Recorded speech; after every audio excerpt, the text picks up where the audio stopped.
Shalom teman-teman, luar biasa. Bagaimana kabarnya hari ini? Puji Tuhan, saya berdoa supaya kalian semuanya dalam kasih dan anugerah Tuhan sehat, memuliakan nama Tuhan.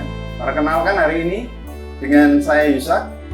Hari ini kita akan belajar pendidikan agama Kristen dan budi pekerti kelas 5, bab yang ke-10. Hal susah atau senang tetap melayani. Oke, sebelum masuk lebih dalam, mari kita berdoa. Bapa di surga, berkati kami hari ini mau belajar kebenaran firman-Mu. Senang atau tidak senang, kami tetap melayani Engkau karena Engkau adalah hidup kami. Terima kasih Bapa, berkati kami mulai awal sampai usainya materi ini selesai. Nama-Mu saja yang dipermuliakan dan diharumkan.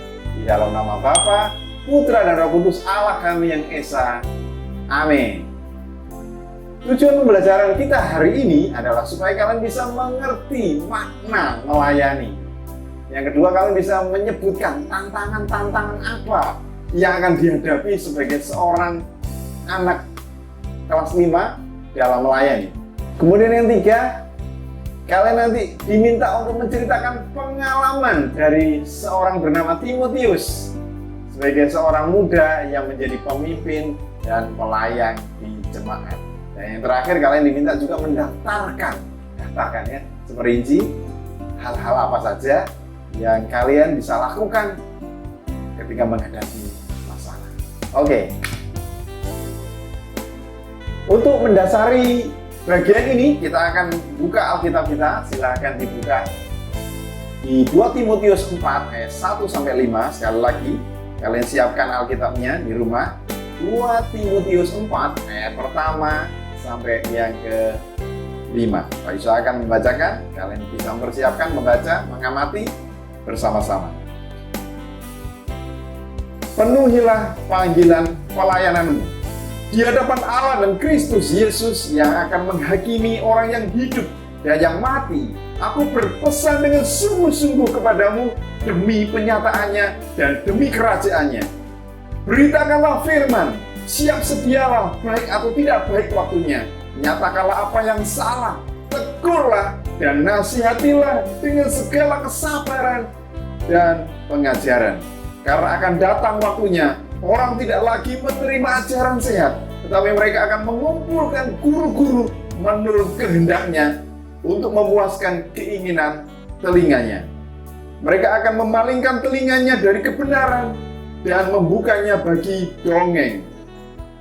Tetapi kuasailah dirimu dalam segala hal, sabarlah menderita, lakukanlah pekerjaan pemberitaan Injil, dan tunaikanlah tugas pelayananmu.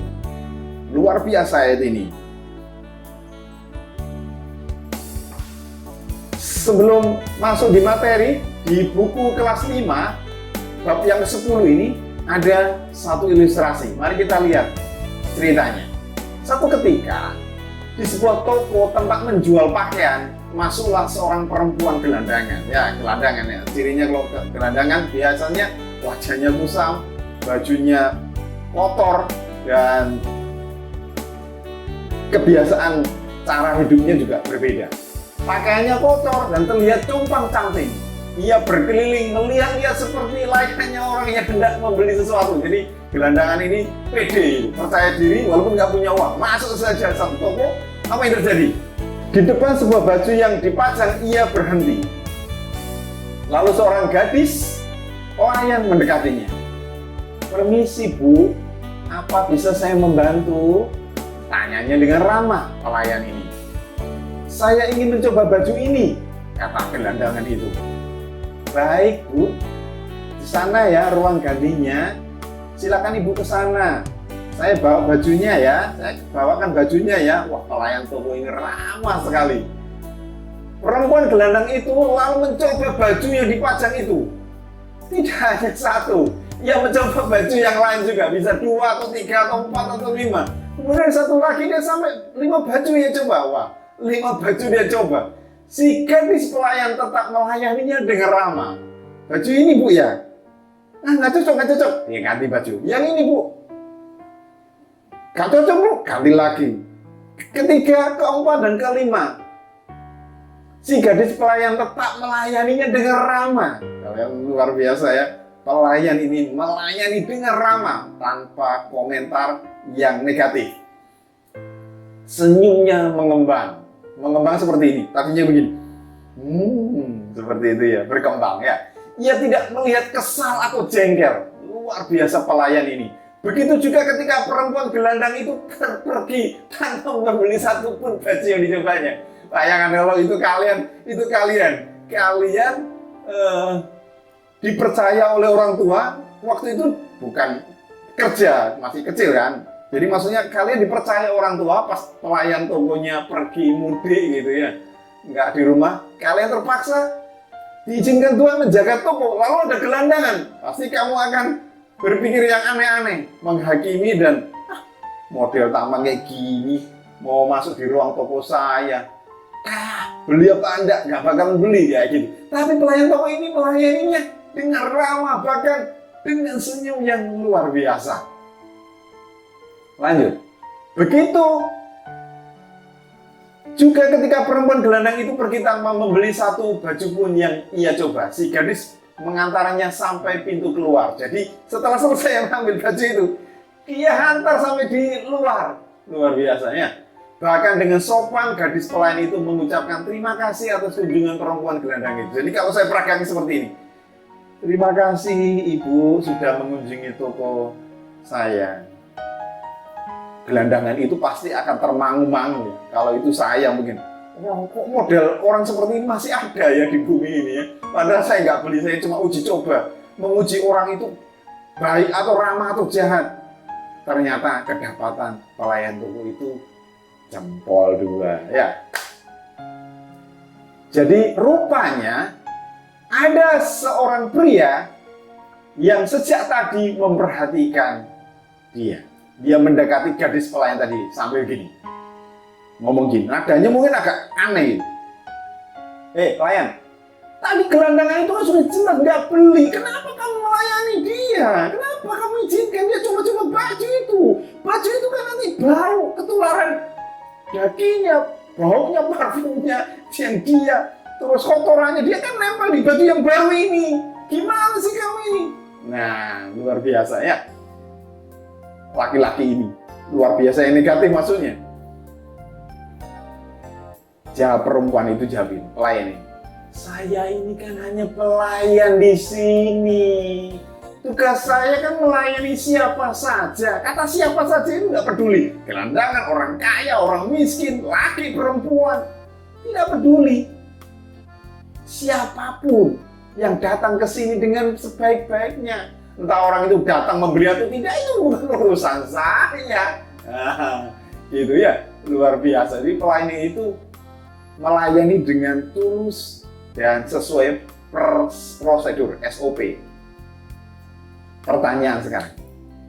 Oke, kita masuk di pertanyaan sekarang. Pertanyaan pertama, mengapa sih gadis itu tetap mau melayani perempuan gelandang itu? Jawabannya adalah karena tugas dia sebagai pelayan adalah melayani, bukan menghakimi. Kalau menghakimi itu tugasnya siapa ya? Jaksa ya. Nah, kita juga nggak boleh menghakimi. Seandainya itu Pak Yusuf juga, mungkin Pak Yusuf akan ketat juga ya. Tapi endingnya yang guyu juga. Kenapa? Karena mental gelandangnya itu luar biasa. Dia berani sekali mencoba baju. Walaupun dia nggak beli. Yang kedua, apakah teman-teman setuju dengan pendapat pria itu? Mengatakan, kenapa kamu layani dia? Dia kan cuma mau coba-coba, nggak beli. Kenapa kamu layani dia? Jawabannya benar adalah, laki-laki ini, pria ini kurang tepat. Karena dia menghakimi. Semestinya dia menjadi orang seperti pelayan itu. Urusan dia beli atau tidak, itu urusan dia. Urusan dia mengotori nanti kalau kita dimarahin sama bos yang punya baju itu, cuci baju itu ya, cuci. Mungkin ditegur, lain kali jangan seperti itu. Iya nyonya, iya tuan, mungkin seperti itu. Tetapi itu pengalaman yang luar biasa. Yang dimaksudkan di sini adalah kesetiaannya melayani orang. Orang tidak peduli dia siapa. Nah, pertanyaan yang terakhir di halaman ini adalah, menurut teman-teman, apa sih makna melayani? Jadi melayani sesungguhnya seperti pelayan toko baju ini tadi. Dia melayani dengan tulus hati, dengan mengasihi, seperti kita melayani Tuhan. Jadi sebaliknya, yang salah adalah menghakimi. Ada peristiwa juga kejadian seorang bos menyamar. Menyamar itu apa sih? Pakai topeng bahwa dia seorang gelandangan, pura-pura beli. Kemudian, tapi ini kejadian nyata. Jadi ada seorang kaya raya, miliarder.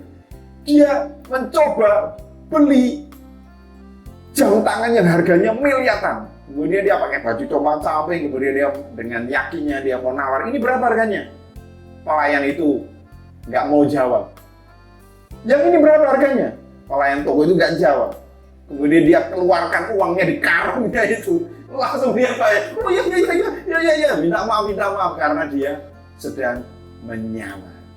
Nah, kejadian ini sering terjadi, tetapi mari kita menjadi introspeksi bahwa melayani tidak peduli siapa dia. Kita lanjutkan materinya. Halaman 43. Kita akan mendalami 2 Timotius 4 ayat 1-5 yang sudah kita baca tadi. Bayangkanlah ada 2 orang yang bersahabat. Mereka saling menguatkan dan menolong satu sama lain.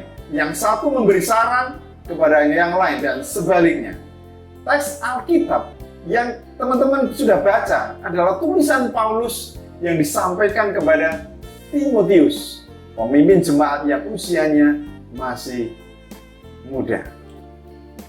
Paulus dan Timotius tidak selalu bersama ketika bertugas memimpin dan melayani jemaat.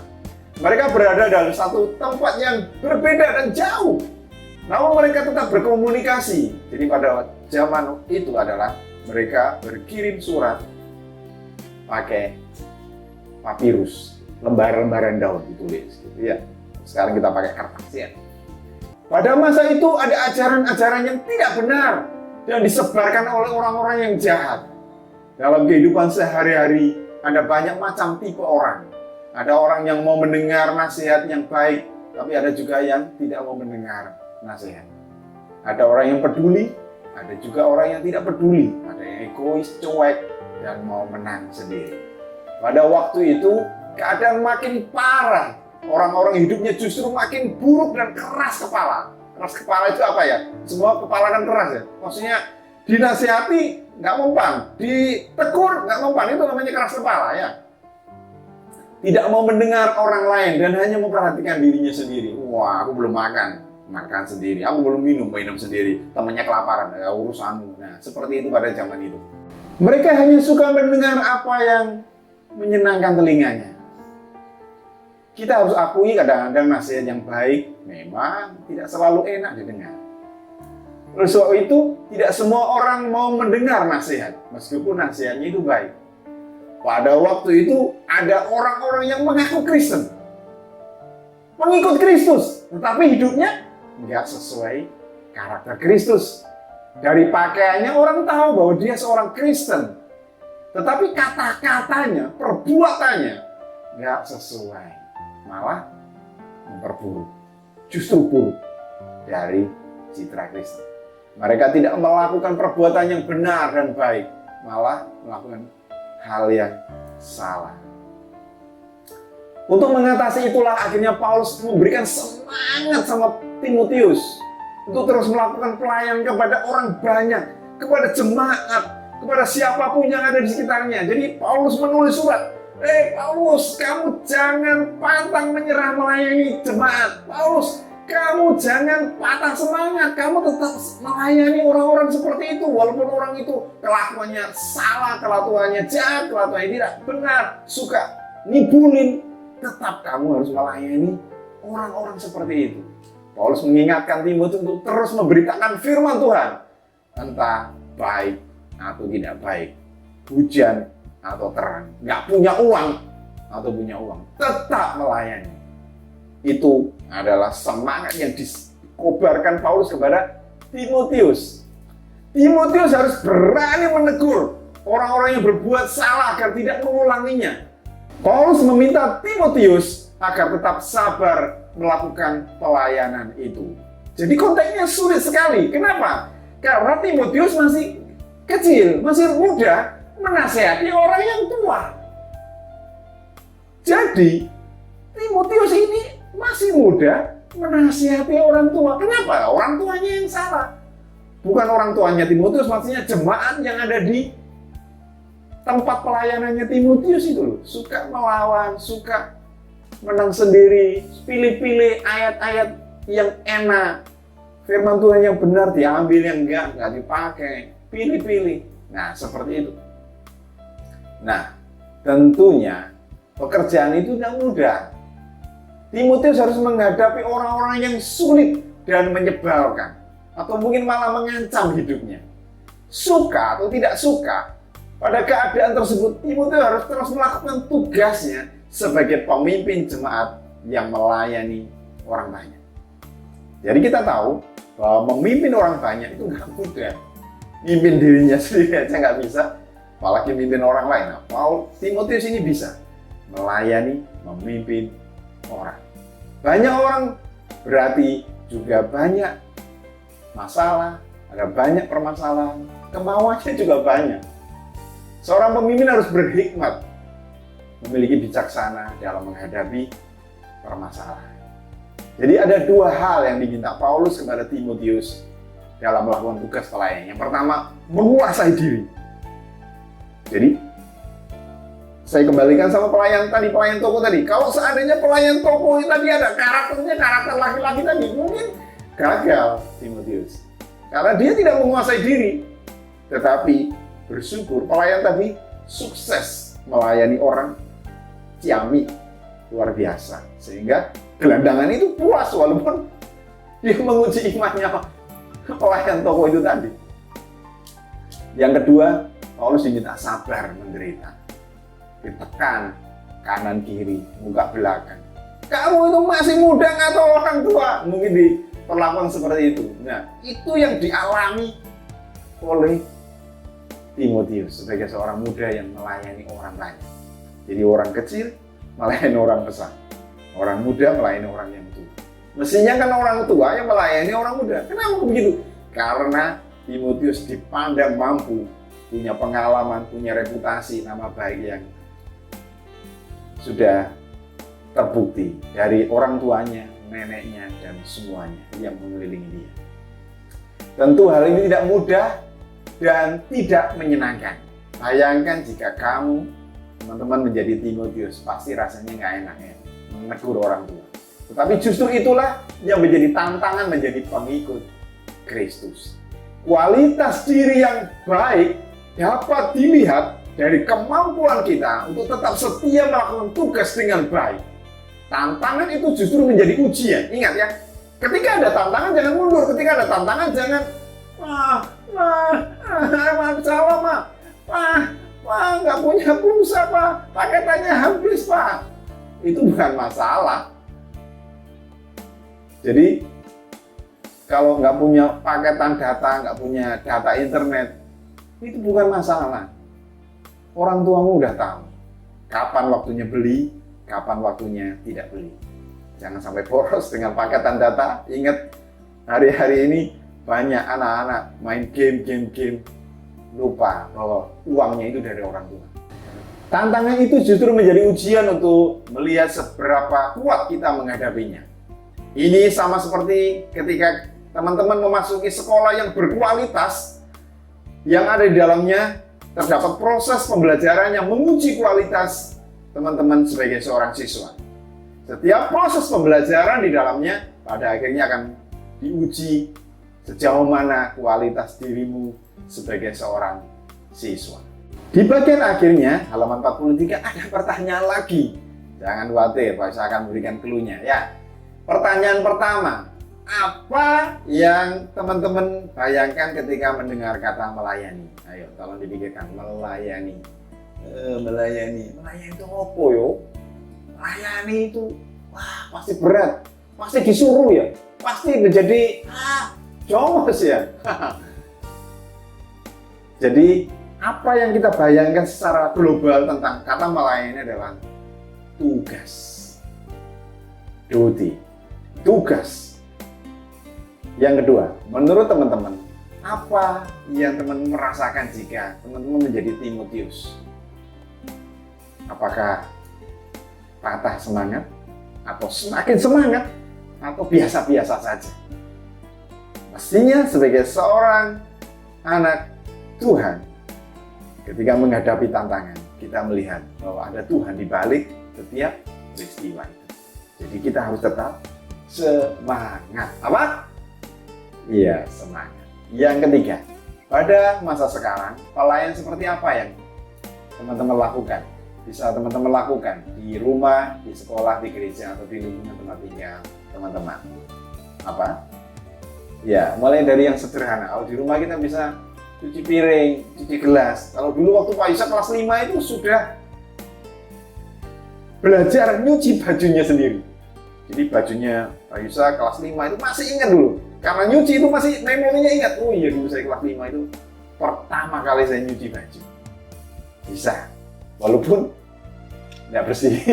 Nggak apa-apa, yang penting kan memulainya itu luar biasa. Ya, yang kedua, kalau di sekolah mungkin teman-teman bisa menghapus papan tulis, terus menyapu piket ya, piket kelas ya, seperti itu ya.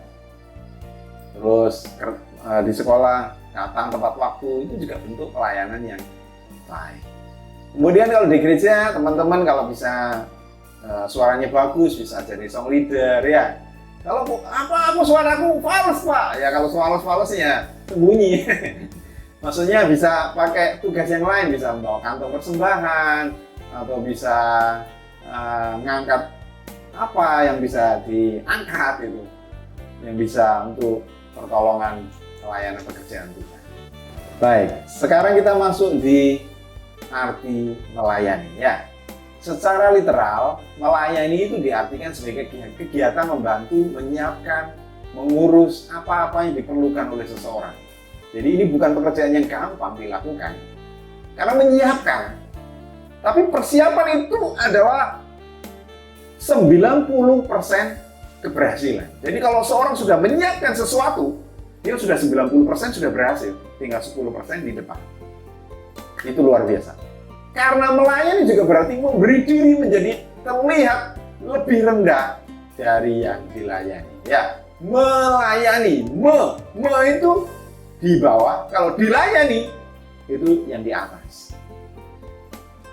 Akan tetapi dalam kekristenan, melayani adalah sebuah tanggung jawab yang mulia. Sebab Allah sudah lebih dahulu melakukannya, yakni dengan kehadiran Yesus yang melayani di antara para murid dan orang banyak pada zamannya. Dengan demikian, melayani dalam konsep kekristenan bukanlah pekerjaan rendah, melainkan sebuah karya yang baik dan mulia di hadapan Tuhan. Jadi kita melayani karena Tuhan lebih dulu melayani kita. Melakukan perbuatan yang melayani dengan cara berkata-kata sopan dan melakukan perbuatan yang baik dan benar tidaklah mudah. Seperti pada masa Timotius, ya semua orang mau mendengar nasihatnya, sekalipun nasihatnya itu baik dan berguna bagi dirinya. Biasanya kita tidak mau lagi memberi nasihat kepada orang yang tidak mau mendengar. Lalu kita berhenti dan tidak lagi mau menasihati atau mengingatkan orang tersebut. Kadang-kadang ada juga ancaman dari orang yang diberi nasihat atau diperingatkan. Itu sering terjadi di tengah masyarakat. Ada orang yang melanggar peraturan, lalu diingatkan oleh orang lain, kemudian dia marah. Aneh ya, dinasihati. Pak, lampu merah Pak, jangan nyelonong. Malah dia, ngatur. Seperti itu ya. Aneh ya, dinasihati malah melawan. Ini sikap yang aneh, tetapi kita sering menjumpai di mana-mana. Di jalan, di rumah, di gereja. Jadi di gereja juga ada juga. Di sekolah dan hampir di semua tempat. Memang tidak mudah, teman-teman, melakukan perbuatan melayani orang banyak. Tidak mudah. Melayani satu orang susah. Ketambah 2 orang, 5 orang, 10 orang, satu kampung, satu kota, satu Indonesia. Jadi paling susah itu melayani kayak Pak Presiden ya. Presiden itu melayani seluruh masyarakat Indonesia. Sulit loh. Sudah sulit, dikritik lagi, di demo lagi enggak. Bayangkan kalau itu kita, apa yang akan terjadi? Seringkali ketika orang berbuat benar malah dinilai sedang mencari perhatian atau pujian. Oleh karena itu, orang lebih suka memilih diam daripada diejek karena berbuat benar. Melayani memang harus dilakukan dengan keadaan senang atau susah. Seperti halnya kesepian si gadis pelayan toko pakaian saat melayani perempuan gelandangan yang masuk ke tokonya. Ia tidak mempermasalahkan keadaan perempuan gelandangan itu. Ia tetap setia melakukan tugasnya dengan baik tanpa peduli apakah perempuan gelandangan itu membeli atau tidak. Jadi, Pak Ustadz tambahin di sini, menghakimi, jangan menghakimi, jangan menghakimi orang, jangan menghakimi temanmu, jangan menghakimi orang tuamu, karena menghakimi adalah haknya Tuhan. Oke, pernahkah teman-teman melayani dalam bentuk menolong teman yang merasa kesulitan belajar karena dia habis sakit, akhirnya dia perlu pertolongan itu? Pernah ya? Nah, mungkin ada teman yang mencemooh, tetapi teman-teman harus tetap menemani dia belajar karena dia perlu pertolongan kita. Dia sedang tertinggal pelajaran karena dia sakit, dia terlambat materinya, kemudian kalian lebih paham, kemudian kamu harus menolongnya. Itu luar biasa. Kamu menjadi seorang pahlawan di sekolah ini, di rumah juga. Itu adalah contoh yang baik dalam melayani orang lain. Pernahkah teman menasihati orang lain yang sedang bermain, kemudian tidak pernah mengerjakan tugas di sekolah? Jadi kalau di permainan itu misalnya dia curang, kemudian teman-teman menasihati.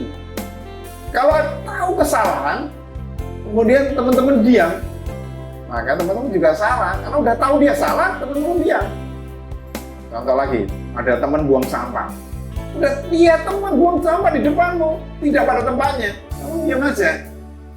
Maka teman-teman juga salah. Langsung tegur, jangan buang di situ. Terus buang di mana? Harus aku. Nanti kalau temu tong sampah, buang di situ. Nah, seperti itu ya. Jadi kita pernah mungkin ya menasihati orang lain yang salah. Tentu tidak mudah. Dapat saja teman-teman diejek atau malah dijauhi. Namun teman-teman harus tetap melakukannya sebagai wujud pelayanan kepada Tuhan dan sesama. Nasihat itu adalah hal yang baik, jadi tidaklah salah. Tentu tidak mudah menjadi Timotius, karena dia seorang muda di antara banyak orang tua. Tetapi dia harus tetap menjalankan tugasnya sebagai pemimpin jemaat. Luar biasa. Jarang sekali kita temui seorang muda dipercaya umat melayani. Saya berdoa supaya teman-teman juga bisa punya karunia seperti Timotius. Seorang pemimpin harus dapat menguasai diri dari emosi dan hal-hal yang buruk. Sebaliknya, seorang pemimpin harus memiliki emosi yang positif dan memiliki kemampuan untuk bersabar. Tugas melayani, mengajar, menasihati, melakukan perbuatan yang benar harus dibarengi dengan sikap yang sabar dan menguasai diri.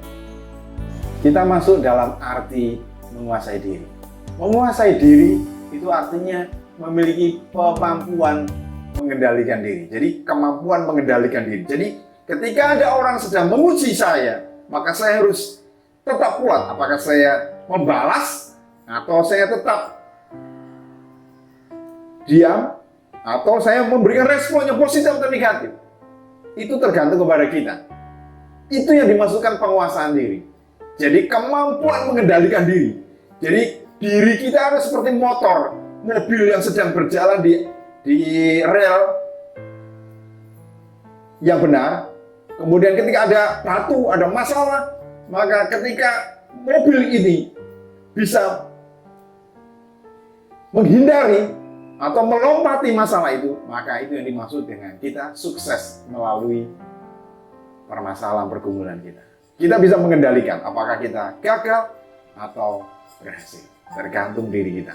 Bagaimana kita tahu sukses? Ketika kita ada masalah dan kita melewati masalah itu, maka kita berhasil. Tapi ketika ada masalah dan kita tidak bisa mengatasinya, maka kita gagal. Jadi kita tahu baik dan jahat itu ketika ada masalah terjadi. Kita tahu karakter seseorang ketika kita uji orang itu.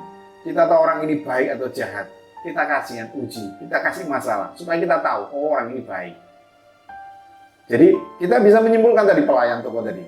Pelayan toko ini berhasil melalui ujian karena dia sudah dites kesabarannya melalui gelandangan itu.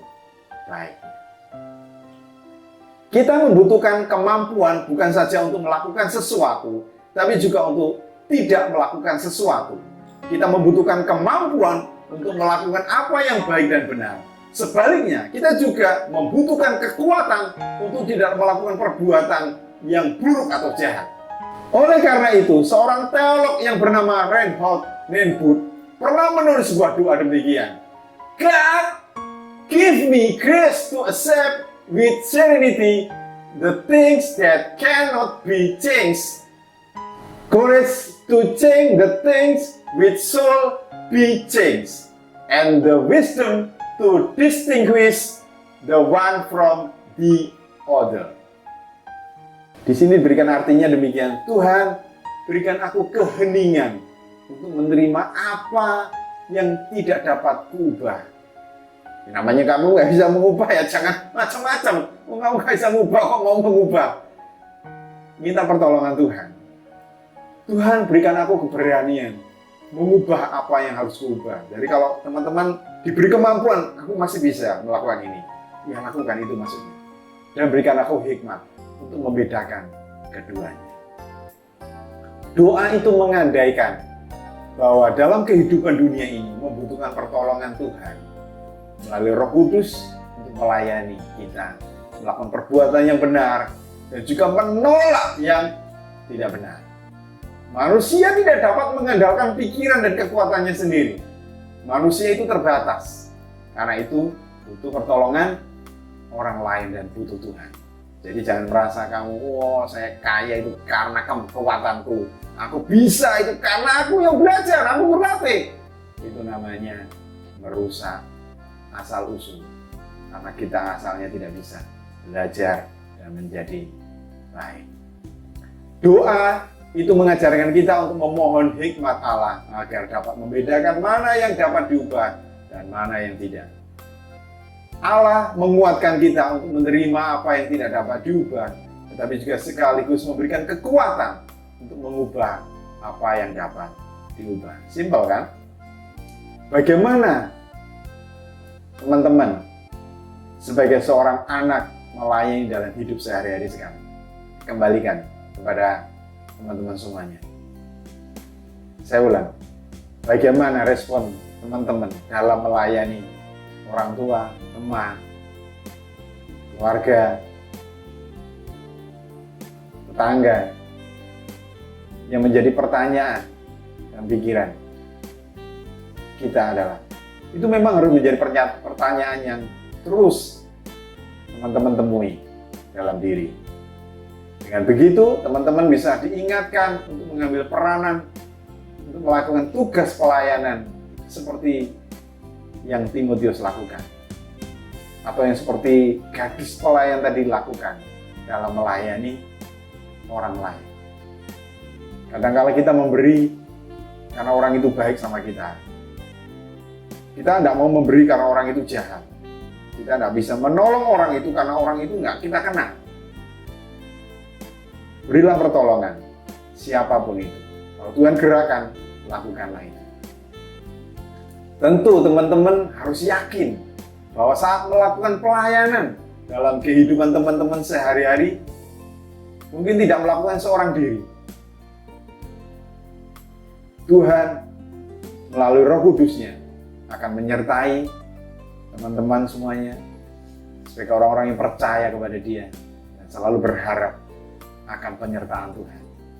Sekarang daftarkanlah pelayanan apa saja yang dapat teman-teman lakukan untuk mengatasi permasalahan-permasalahan berikut ini. Nah, di sini ada diagram, perhatikan di sini ada diagram. Diagram pertanyaan, masalah yang dihadapi dan sebelahnya hal yang dapat teman-teman lakukan apa? Masalah yang dihadapi Timotius menjadi seorang pemimpin jemaat yang beraneka macam. Ada yang mendengar, ada yang juga tidak mau mendengar dalam arti keras kepala. Yang dapat dilakukan adalah Timotius tetap mengajar walaupun ada jemaatnya yang punya karakter yang unik. Timotius tetap memberi nasihat yang baik. Yang kedua, melayani calon pembeli, kaya atau miskin, tua atau muda, ya membeli atau tidak membeli. Respon kita adalah tetap melayani dengan ramah, dengan senyuman, ya, dengan senyum, bukan dengan cemberut. Ketika melihat teman berbuat curang dalam ujian, apa yang harus teman-teman lakukan? Memberikan nasihat. Terus jangan terpengaruh. Tetaplah teman-teman jujur mengerjakan tugas sampai selesai. Ketika melihat temanmu menyakiti orang lain, gimana? Kalau dia badannya besar gitu, bos deh gitu, kamu kerempeng kurus, berani nggak? Teman-teman nasihati orangnya besar gitu, tapi dia punya tabiat suka menyakiti teman. Tidak ada hubungannya kurus gemuk. Nggak ada hubungannya kaya atau miskin. Kalau dia salah, kalau dia menyakiti orang, nasihati saja, tegur saja. Kalau kamu dikenal, kamu jadi orang rohani ya di sini ya. Ya biar itu urusannya dia, yang penting kita tahu dia salah, ditegur lagi. Nah, ini kejadian yang sering terjadi. Ada temanmu minta uang pulsa data untuk paket datanya habis. Kasih aku data, kasih aku uang, minta aku uang. Buat apa? Itu beli paketan. Jawab aja, emang aku ini papamu. Gitu aja. Emang aku ini orang tuamu, kamu minta uang ke saya. Enggak, maksudnya kalau ada orang yang minta dengan nada yang keras, nasihatilah. Tapi dia motivasinya, yang penting motivasinya. Kalau dia meminta dengan motivasi yang salah, jawab aja. Kamu perlu bertobat, gitu aja ya. Selanjutnya kita masuk di belajar dari lagu.